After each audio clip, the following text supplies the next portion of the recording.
નમસ્કાર, હું રાજ. આપ જોઈ રહ્યા છો સ્પાર્ક ટુડે ન્યૂઝ. ચૈત્રી નવરાત્રિના પવિત્ર અવસર પર હાલોલ પાવાગઢ રોડ પર ભક્તિનો અદ્ભુત નજારો જોવા મળ્યો છે. સાતમના દિવસે ખેડા જિલ્લાના નવાખાણપુરા ગામનો સંઘ 501 ગજની વિશાળ ધજા સાથે પાવાગઢ તરફ પ્રસ્થાન થયો છે.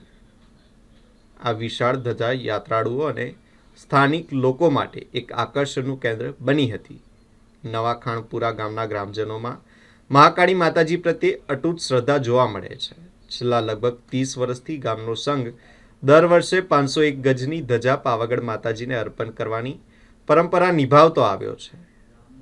હાલોલ પાવાગઢ રોડ પરથી સંઘ પસાર થતા માર્ગમાં આવેલા વિસામા સંચાલકો દ્વારા યાત્રાળુઓને હાર્દિક સ્વાગત કરવામાં આવ્યું અને તેમની સેવા કરીને સંઘને પાવાગઢ તરફ રવાના કરવામાં આવ્યો છે.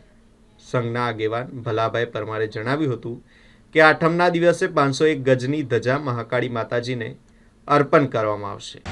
અમે નવા ખાનપુરા તાલુકો ગળતેશ્વર જિલ્લો ખેડાના રહેવાસી છીએ અને અમે 23 તારીખના રોજ બપોરે ગામમાં પૂજા કરી અને રથનું પ્રયાણ કર્યું હતું.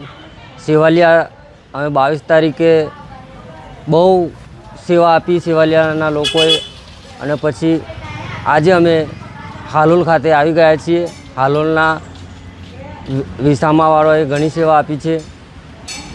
આજ સાંજ સુધી અમે પાવાગઢ માતાજીના મંદિર સુધી પહોંચી જશું અને કાલે સવારે આઠમની સવારે 501 ફૂટની ધજા માતાજીને ચડાવીશું ચરણોમાં અને માતાજીને પ્રાર્થના કરીશું કે દેશમાં ભાઈચારો બની રહે.